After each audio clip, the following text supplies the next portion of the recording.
Welcome to the Fantasy NASCAR podcast brought to you by RaceForThePrize.com. Let's look at some Darlington optimal lineups in the next gen car. RaceForThePrize.com, that's where you can get access to the Fantasy NASCAR spreadsheet and you can break down these optimals all on your own. I know the month has already started, so maybe you don't want to pay the full $30 price. Email, DM me, we'll figure something out. Let's look. Now, before we go into breaking down these optimal lineups, let's just talk some general strategy. Yes, we're going to need hogs or a dominator if there is one. The race can be dominated by a specific driver, but Darlington is dastardly. The lady in black is not kind. She is a malicious mistress. It's the track too tough to tame. And dominators DNF. It's going to be hogs. Guys that cycle to the lead through pit cycling. There will be pit road lead changes. That's going to lead to different drivers leading laps and running fast laps, but it's not going to be random. The top 5 drivers will hog the lap lead points. They get the fast lap scraps.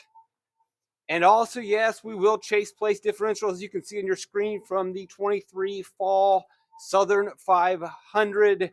Place differential will be something we want to chase from our top tier drivers, because some of these top guys are just not going to qualify well. It's Darlington, one lap hot run during qualifying. Maybe you get it right, maybe you don't. Maybe you're slow in practice, maybe you're missing the setup, but 400 miles at Darlington, it's a unique track. Skill, experience, talent, they're going to rise to the top. So someone may not be fast in practice, may not nail qualifying, but they've been good at Darlington in the past. They'll work their way to the front. They will get there. And I know it's hard to pass at Darlington, but it's also easy to fall back at Darlington if you don't know what you're doing, just because you're good in qualifying or fast in practice. If you're not good at Darlington, you're not going to finish up front at Darlington. Skill, experience, talent. They get to the top. They stay at the top. And the top finishers at Darlington should not be a surprise. Again, maybe it's tough to pass at this track, but you can lose spots if you don't know what you're doing. Just because you're fast in practice or qualified well doesn't mean you're going to hang on. And typically, we're going to see the same drivers that we expect get to the front. And if they're starting in the back, yeah, you can chase the place differential.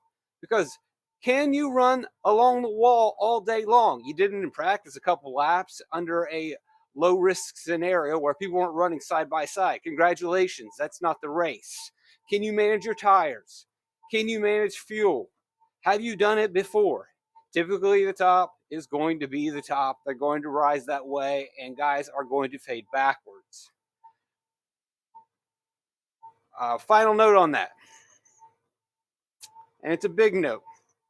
We got to spend up on top tier drivers that are going to be up at the front. And you need hogs. Yes. Do you want to chase place differential? Yes. Well, which is it? Well, the trend has been for these hogs to get into trouble at the end. It's Darlington, the lady in black, the track too tough to tame. We have lead battle wrecks for guys battling in the top 5 who've been fast lapping and hot lapping all day. Not hot lapping, fast lapping, leading laps, and they just don't finish where they should. And so we see the hogs die. It's kind of hard to kill a hog sometimes, but these hogs will die. The dominators will die. We get loose wheels. And it seems to be safer to pay for place differential. We're going to see a lot of place differential guys, and we're going to see a lot of drivers who dominated that died. Hogs that died. And lineups filled with place differential drivers, but not surprising ones. Now, again, you can't completely fade the hogs, but it is something to keep in mind when you're building for Darlington strategy-wise, is that these lineups can blow up, and place differential appears to be safer. Again, you can't completely fade hogs or dominators. And typically that big place differential gainer gets up front with enough time that they're going to get some fast laps and lap sleds eventually. And then also, as we talk about value, and we talked about this in the previous podcast, you listened and the rant didn't scare you away and you've come back, we'll talk about value and strategy-wise. Do we need to spend on speed? Were you fast in practice? Have you been fast here before? Do we need drivers that are just going to stay up front? Yeah, sometimes it matters. Having a fast car and just having a good race matters. Or should we gamble and try to get a guy that's going to catch the caution by running long? Because we will get cautions. And yeah, sometimes that's how the value works as well. We're going to see a mix of that with our value in terms of guys that just had good days. And then guys that caught the caution and benefited from attrition at the end and finished much better than where they ran. But most of all, when you're looking at value and trying to save, we've talked about this a lot last week as we went into Kansas, and we're going to continue to talk about it. When you're making your value selections, it's value versus value, apples to apples, not apples to oranges. You're not comparing the value driver to the top tier drivers. You're looking at the Lemons class, the LM class, the Le Mans class, the C class, the backpack, however you want to describe it. The cheap drivers versus the cheap drivers. Can they win that class? Can they finish towards the top of that class, maximizing their finishing position versus the other value driver? Now, the second step in that flow chart of evaluating the value picks on the weekend is to see where is that lemon starting. Yeah, sometimes we think Corey LaJoie is the class of the field. He's going to be the best among the lemons. But if he starts 22nd and Justin Haley starts 29th, sure, Corey wins the class. But Haley was only a spot or two behind. Haley got more place differential. Haley was the better DFS value pick. So when you look at value, look at the lemons class, who can have the best finish, but then second step in the flow chart, can they also maximize fantasy points? Let's get to it. Let's look at this optimal lineup. We've already talked about this one, so I won't go too deep into it. But if you didn't watch the last podcast, the first note is that we did have a dominator, but Denny Hamlin DNF'd. Well, he didn't DNF, but he had a loose wheel. As I mentioned before, it can happen at Darlington. It's a unique track. We then do get guys that run in the top five all day, cycle to leads at times, win races. Reddick. Larson works his way up, so he does get you that place differential, as I mentioned. The cream rises to the top at this track. He avoids incidents, which he doesn't always, and he gets there. Reddick runs the top five all day, cycles to the lead at points. He's there. William Byron, the cream rises to the top. Top five driver rating in the last four all next-gen races at Darlington. Again, just because he didn't hot lap in practice, no worries. He knows how to run this race. Gets forward. Once he is forward, he gets some fast lap scraps. Ross Chastain, again, knows what he is doing. Had a very strong race in the spring as well. Didn't get the finish. Does get a good finish here. Has to work his way forward. I know people over, it's just 18th average running position. That's not very good. He must have been so-so. If you have to slowly and methodically work your way forward, your average running position number is not going to look that great because half of the race he was working from 27th to 18th. Those all calculate into here. The next half, he's working his way from 18th to 5th. When you run an average, sure, it's going to be 18th. Then we look at our value. We get Justin Haley. Not a great day. Finishes a lap down. But simply, as we talked about before, he isn't the best in the class. Corey LaJoie or Hocevar are better, but they start too close to the front. And so step one, can you win your class? Can you finish towards the top of the class? But also, can you maximize place differential? He also benefits from getting a couple scrapped fast laps here. Same thing with Ty Dillon, scrapping, getting on a little bit of a different cycle, but simply a pure punt play to afford the expensive drivers because we chase in place differential. Let's look at the 23 spring optimal lineup. Look for trends, look for things to follow. Again, we are seeing the Dominator have a bad day. Truex wrecks at the end. It happens quite often at Darlington. That does not mean we completely fade Dominators. But it does mean, as you can see on your screen, it appears to be safer to chase place differential with our dollars. Truex gets into a wreck at the end. Ross Chastain gets in a wreck at the very end, battling for the lead. We also have, but Kyle Larson got into a little bit of a thing here in this one too.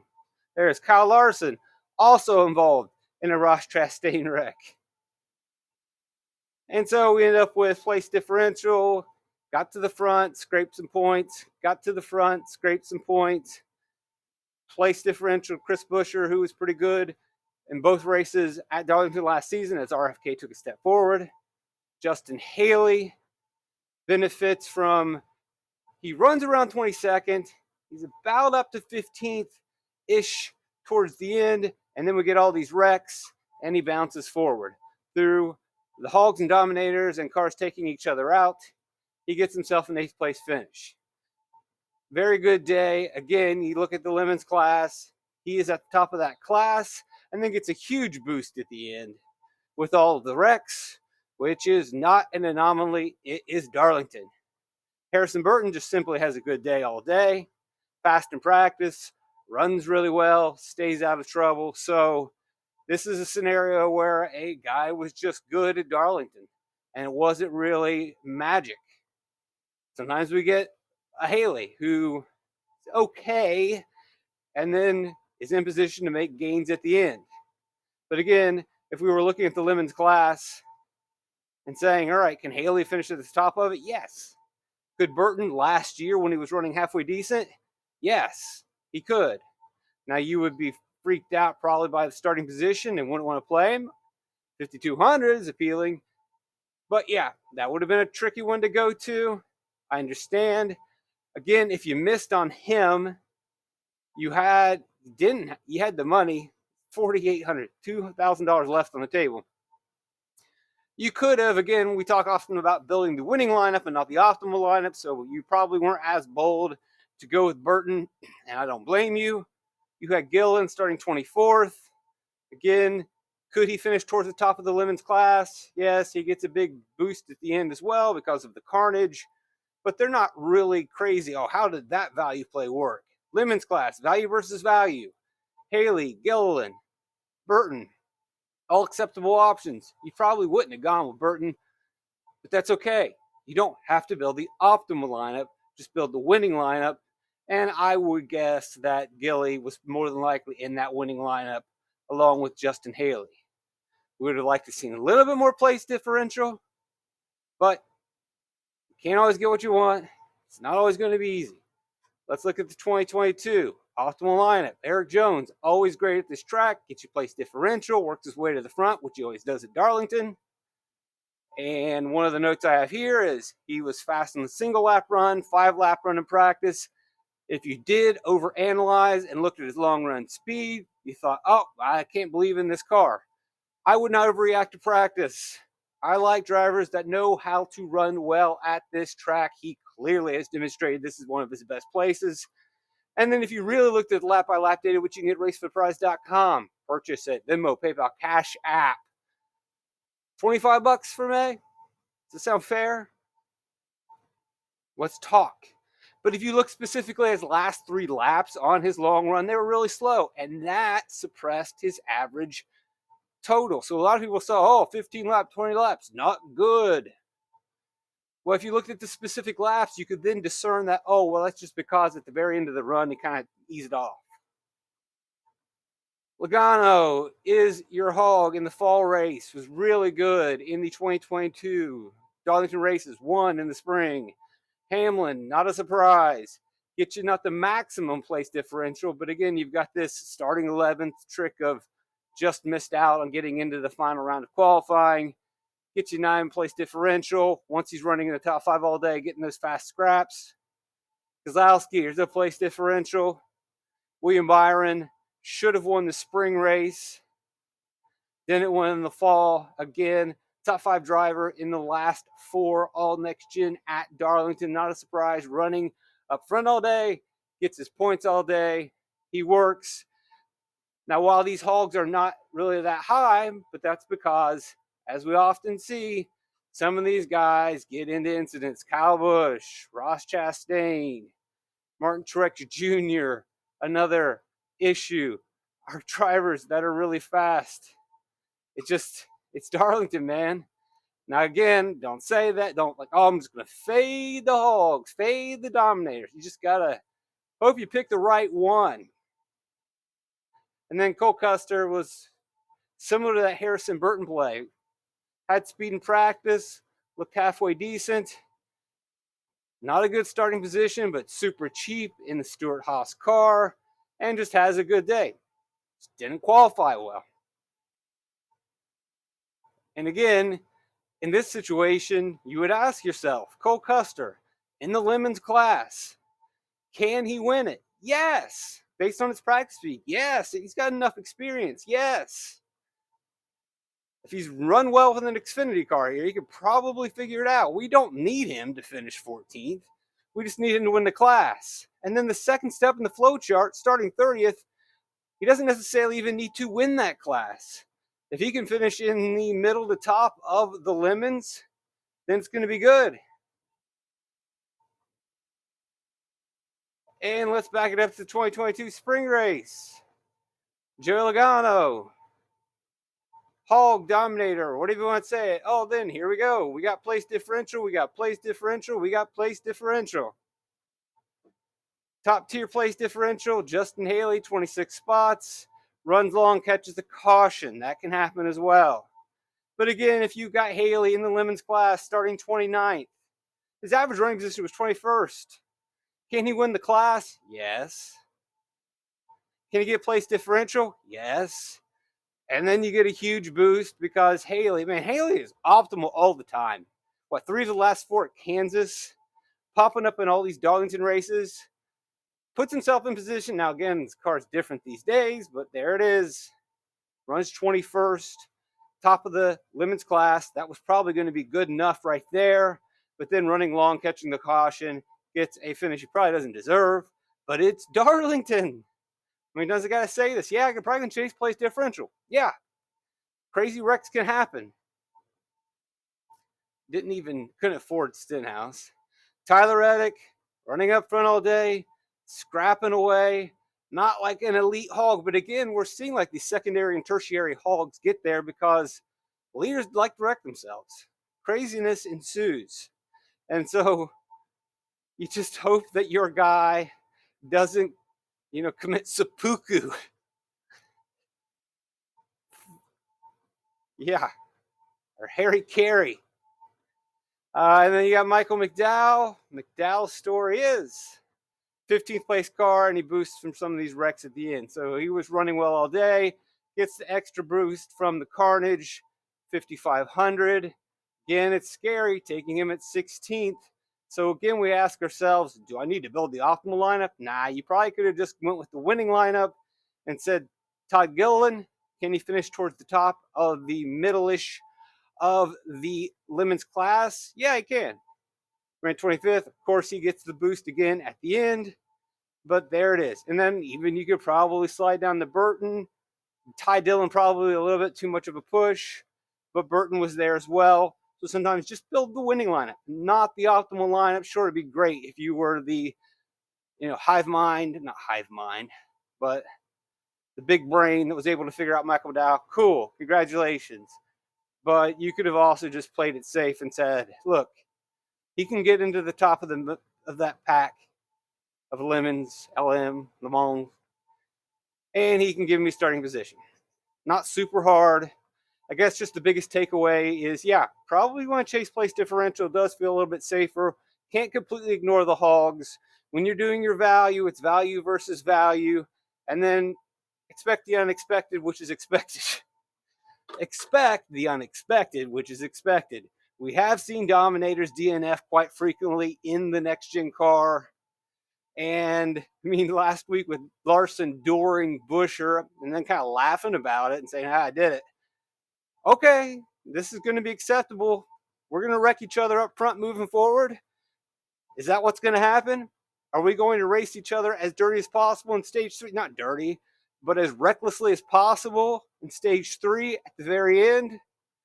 Is that what we're doing? Okay, well, if that's the case, then place differential is more than likely going to infiltrate our optimal lineups this weekend, and our hog slash dominator may not be absolutely crushing it in terms of fast and laps led, but putting up a pretty significant total. Thanks for watching. Like, subscribe, share. Blessed to have you guys here. Love you guys. Trip the light. Fantastic.